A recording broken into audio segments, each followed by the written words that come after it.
जय श्री कृष्ण। अथ सप्तमोऽध्यायः।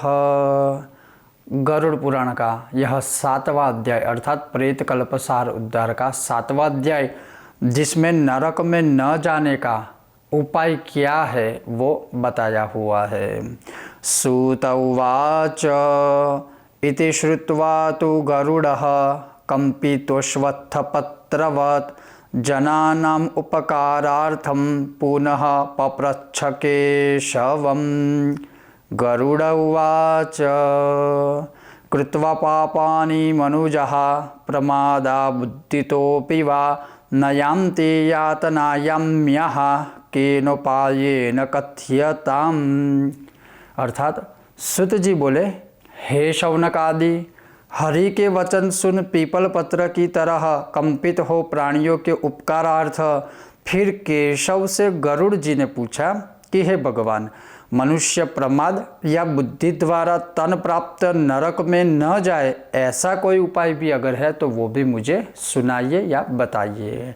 संसार रूपी समुद्र में डूबे हुए तथा दीन है चित्त जिनका, ऐसे पाप से जिनकी नाश हुई बुद्धि विषयों में आसक्त है, ऐसे मनुष्यों के उद्धार अर्थ हे माधव कोई शास्त्रोक्त उपाय कहिए जिन उपायों से मनुष्य सद्गति को प्राप्त हो सके। फिर भगवान ने कहा, हे गरुड़, तुमने मनुष्यों के हित के लिए अच्छा प्रश्न पूछा। अब तुम सावधान होकर सुनो, मैं सब विस्तार सहित कहता हूँ। जिन पुत्र रहित और पापी पुरुषों की दुर्गति होती है वह पूर्व में कही जा चुकी है। हे गरुड़, पुत्रवान पुरुष तथा धार्मिक पुरुष की दुर्गति कभी नहीं होती। यदि अशुभ कर्म या योग बल से पुत्र का जन्म नहीं हुआ फिर भी पुत्रोत्पत्ति हो, ऐसा ही उपाय अवश्य करें। शतचंडी विधान से या हरिवंश पुराण श्रवण से या भक्ति से शिव का आराधन कर बुद्धिमान पुरुष पुत्रोत्पादन करते हैं। पिता का पुण्नाम नरक से पुत्र उद्धार करे, इसलिए ब्रह्मा ने पुत्र ऐसा इसका नाम रखा है। धर्मात्मा एक पुत्र भी संपूर्ण कुल का उद्धार कर देता है और पुत्र से स्वर्गादि लोक की प्राप्ति होती है, यह अनादि काल से श्रुति कहती है। इस तरह पुत्र महात्म्य वेदों में कहा है, मनुष्य पुत्र का मुख देख पितृ ऋण से मुक्त होते हैं।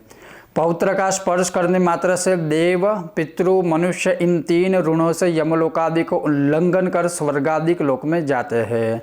समान वर्ण काली स्त्री पुरुषों का वेदोक्त विधि से विवाहित स्त्री का नाम ब्रह्मोढ़ा है। उस स्त्री का पुत्र स्वर्ग में ले जाता है और अविवाहिता किसी स्त्री से जो पुत्र होता है वह पिता को नरक में ले जाता है। हे गरुड़, इसलिए हीन जाति के पुत्र का त्याग करे। सवर्ण पुरुष से स्त्री में जो पुत्र होता है वह औरस पुत्र है, जो कि श्राद्धादि करने से पितरों को स्वर्ग लोक में ले जाने वाला होता है। श्री भगवान कहते हैं, हे गरुड़, श्राद्ध करने से पितर स्वर्ग में जाते हैं, इसमें संदेह नहीं है, किंतु अन्य द्वारा पिंड देने से एक प्रेत भी स्वर्ग को गया, यह कथा सुनिए। इस विषय में पुरातन इतिहास कहता हूँ, जिसमें और्ध्वदेहिक दान का महात्म्य कहा है। त्रेता युग में अति सुंदर महोदय नामक एक पुर था, जिसमें बलवान धर्मनिष्ठ बभ्रुवाहन नामक राजा था। यज्ञ दान करने वाला, ब्राह्मणों का सत्कार करने वाला, शील आचार गुण आदि से तथा क्षत्रिय धर्मयुक्त राजा था। वह दंडनीय पुरुषों को दंड देता था और सपुत्र के सदृश धर्म द्वारा प्रजा की रक्षा करता था। किसी दिन महाभुजधारी उस राजा ने सेना सहित शिकार खेलने की इच्छा कर नाना प्रकार वाले वृक्ष समन्वित गहन वन में प्रवेश किया। नाना प्रकार के मृगों के समूह तथा नाना प्रकार के पक्षी जहाँ शब्द कर रहे थे, ऐसे वन में राजा ने दूर से एक मृग को देखा। उस राजा ने दूर से अति तीक्ष्ण मृगभेदी बाण छोड़ा पर नहीं मरा, किंतु राजा के चलाए हुए उस बाण को लेकर मृग वन में प्रवेश कर गया। राजा ने मृग को नहीं देखा, केवल मार्ग में रुधिर गिरा हुआ दिखाई दिया। उसके अनुसार राजा उस मृग के पीछे जाता हुआ वनांतर में गया। मार्ग चलने के श्रम से क्षुधा तृषाब्दार कंठ सूख जाने से तथा धूप लगने से राजा का चित्त विह्वल हो गया। इस प्रकार चलते चलते तालाब को देख राजा ने घोड़े सहित जल में प्रवेश किया। राजा अश्व से उतर कमल के सुगंध से व्याप्त इस शीतल जल का पान करने से स्वस्थचित हो गया। राजा ने उस समय वहां से एक वट वृक्ष को देखा। उसकी छाया को देखते ही मन को हरने वाली विस्तृत डालों से युक्त और पक्षियों के संग के शब्दायमान संपूर्ण वन में ध्वजा शब्द स्थित ऐसे वृक्ष मूल का आश्रय लेकर वह राजा वहां बैठ गया। वहां राजा ने एक प्रेत को देखा। वह प्रेत क्षुधा, तृषा आदि से व्याकुल इंद्रिया है, जिसकी ऊंचे केश वाला मैला शरीर, कुबड़ा मांस रहित भयानक रूप वाले प्रेत को राजा ने आश्चर्य युक्त हो देखा। और प्रेत ने भी भयंकर वन में आए हुए राजा को देख प्रसन्नचित हो राजा के पास जाकर उस राजा से यह बोला, हे राजन, आपके संयोग से प्रेतत्व को त्याग उत्तम गति को प्राप्त हो धन्य मानता हूँ। राजा ने कहा, हे प्रेत, काल रूप और भयानक मुख ऐसे अमांगलिक अर्थात अमांगलिक प्रेत को किस कर्म योग से तुमने प्राप्त किया, अर्थात इस प्रेत योनि को तुमने कैसे प्राप्त किया। तुम इस प्रेतत्व के कारण को मुझसे कहो और तुम कौन हो, किस दान से तुम्हारा प्रेतत्व छूटेगा वह भी मुझसे कहो। राजा के इस तरह वचन सुन वह प्रेत बोला, हे नृपश्रेष्ठ, राजाओं में उत्तम श्रेष्ठ राजा, मैं प्रारंभ से लेकर प्रेतत्व का कारण कहता हूँ, वह तुम सुनो। वैदिश नामक एक नगर था। वह संपदा आदि से युक्त अनेक देश के प्राणियों से तथा अनेक रत्नों से युक्त घर, देव मंदिर, अनेक प्रकार के धर्मों से परिपूर्ण था। मैं उस नगर में सदा देवता का पूजन करता हुआ रहता था। मैं जाति का वैश्य, मेरा नाम सुदेव था। मैंने हव्य से देवताओं को तृप्त किया, काव्य से पितरों को तृप्त किया, अनेक प्रकार के दान से विप्रों को तृप्त किया, अनेक प्रकार से दीन अंध कृपणादिकों को अन्नदान देकर तृप्त किया। इतना पुण्य करने पर भी मेरे सब सुकृत दैव योग से विफल हो गए। अब तुमको सुकृत के नाश होने का कारण बताता हूँ। पुत्र आदि संतति, हितैषी, मित्र इत्यादि नहीं है जो मेरी और्ध्वदेहिक क्रिया कर सके। हे महाराज, जिसके 16 श्राद्ध नहीं किए हुए उसका प्रेतत्व बना हुआ है, शतश्राद्ध और हो भी गए हैं, तब भी हे राजन, मेरी तुम और्ध्वदैहिक क्रिया कर उद्धार करो, क्योंकि सब वर्णों का राजा बांधव है, ऐसा कहा है। तुम क्रिया कर मेरा कल्याण करो। मैं एक मणि रत्न देता हूँ जिससे मेरी सद्गति हो तथा प्रेतत्व चला जाए। तुम मेरी यदि फिर काम करने की इच्छा करते हो तो क्षुधा तृषादि दुखों से युक्त महान कठिन दुःसह प्रेतत्व छुड़ा दो मेरा। वन में मीठे फल और सुंदर ठंडा जल है, किंतु क्षुधातुर मैं फल नहीं खा सकता, तृषातुर पानी भी नहीं पी सकता। इस तरह का प्रेतपना दुख का कारण है।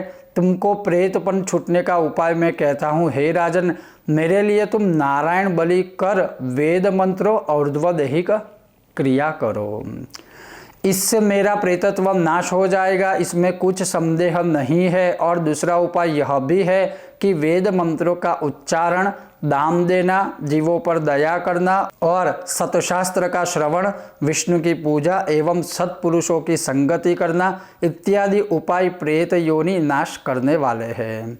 ऐसे शास्त्र को मैंने सुना है, इसलिए प्रेतत्व को नाश करने वाली विष्णु की पूजा कहूँगा। 16 मासे का एक सुवर्ण, उसको दुना कर 32 मासा सुवर्ण को लेकर उसकी विष्णु की एक प्रतिमा बनावे।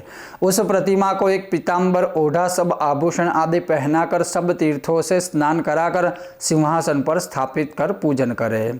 उस प्रतिमा के पूर्व दिशा में श्रीधरो, दक्षिण में मधुसूदन, पश्चिम में वामदेव, उत्तर में गदाधर की पूजा करे, मध्य में ब्रह्मा तथा शिव को स्थापित कर विधि से गंध पुष्पादि द्वारा पूजन करे। तदनंतर प्रदक्षिणा कर अग्नि में घी से होम कर, दधि अर्थात दही, दूध से विश्वदेवा देवताओं का तर्पण करे।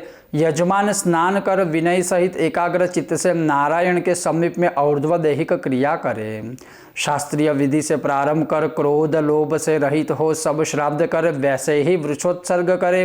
तदनंतर 13 पददान ब्राह्मण को और शय्यादान देकर प्रेत घट का दान करे। ऐसा सुनकर राजा बोले, हे प्रेत, घट को किस विधान द्वारा देना, ऐसी प्रेत मुक्ति के कारण की बात विस्तार से मुझे कहिए। तब प्रेत बोला, हे महाराज, आपने अच्छा प्रश्न किया। जिस प्रकार दान देने से प्रेतत्व नहीं होता वे मैं कहता हूँ, सावधानी पूर्वक सुनिए। प्रेत घट अर्थात प्रेत का घड़ा दान सब अशुभों का नाश और दुर्गतियों का विनाश करने वाला है। वह सब लोक से दुर्लभ है। सुंदर सुवर्णमय एक घट को बनाकर उसके ऊपर ब्रह्मा, विष्णु, महेश्वर, लोकपाल आदि नाम लिखकर दूध तथा घी से भर हे राजन भक्ति से नमस्कार कर ब्राह्मणों को दान करें। और कोई दान करने की आवश्यकता नहीं, क्योंकि वह सबसे उत्तम दान है। उस घट के मध्य में ब्रह्मा, विष्णु और शंकर को स्थापित कर उसके पूर्व, दक्षिण, पश्चिम, उत्तर इन 4 दिशाओं में 4 लोकपालों को स्थापित करें। हे राजन, गंध अक्षत आदि से पूजन कर दुग्ध घृत से परिपूर्ण सुवर्णमय घट का दान करें। सब दानों में घट का दान महापातक आदि को नाश करने वाला है। इस दान को श्रद्धा से करने से प्रेतत्व नष्ट हो जाता है। यह बात राजा से कही। श्री भगवान बोले, हे गरुड़, प्रेत और बभ्रुवाहन राजा आपस में बातें करते समय राजा का हाथी, घोड़ा, रथ और सेना वहां आ गई। इससे वह प्रेत राजा को नमस्कार कर तथा प्रार्थना कर महामणि राजा को अर्पण कर प्रेत चला गया। उस वन से निकल अपने देश को जाकर प्रेत के कहे हुए वचनों को उस राजा ने विधि पूर्वक किया। उस ऊर्ध्व दैहिक विधि के पुण्य से वह प्रेतत्व से मुक्त हो स्वर्ग लोकों को गया। अन्य के किए श्राद्धादि से भी प्रेत सद्गति को प्राप्त हुआ। पुनः पुत्र के श्राद्धादि करने से पिता की सद्गति होती है। इसमें क्या आश्चर्य है। जो इस पवित्र इतिहास को सुनता है या सुनाता है, ऐसे लोग पापाचारी होते हुए भी प्रेतत्व को नहीं प्राप्त करते हैं। इतिहासमिमं पुण्यं शृणोत्रि श्रावयं च यः न तौ प्रेतत्वमायातः पापाचारयुतावपि इति श्री गरुड़पुराणे प्रेतकल्पसार उद्धारे बभ्रुवाहन प्रेत संस्कारो नाम 7मोऽध्यायः संपूर्णम। श्री नारायण अर्पणम अस्तु। तो यह था गरुड़ पुराण का प्रेत कल्पसार उद्धार का 7वां अध्याय, जो सभी पापों से मुक्त करने वाला है। प्रेतत्व को कभी हमें प्राप्त नहीं होने देता है अगर हम इसका पाठ करें या अगर इस अध्याय या इस कथा को सुने। आपको यह अध्याय या यह विषय वीडियो कैसा लगा अवश्य मुझे बताइए। आपको अगर यह विषय और वीडियो पसंद आया है तो बिना भूले वीडियो को लाइक करें, ज़्यादा से ज़्यादा शेयर करें और हमारी चैनल को सब्सक्राइब करना मत भूलिएगा। पूर्व के भागों को सुनने के लिए आप हमारी चैनल को विजिट कर सकते हो और आगे आने वाले सभी भागों को श्रवण करने के लिए देखते रहिए कर्मकांड बाय आनंद पाठक। आप सबका बहुत बहुत धन्यवाद। जय श्री कृष्ण। ओम गणेश, ओम नमो नारायण।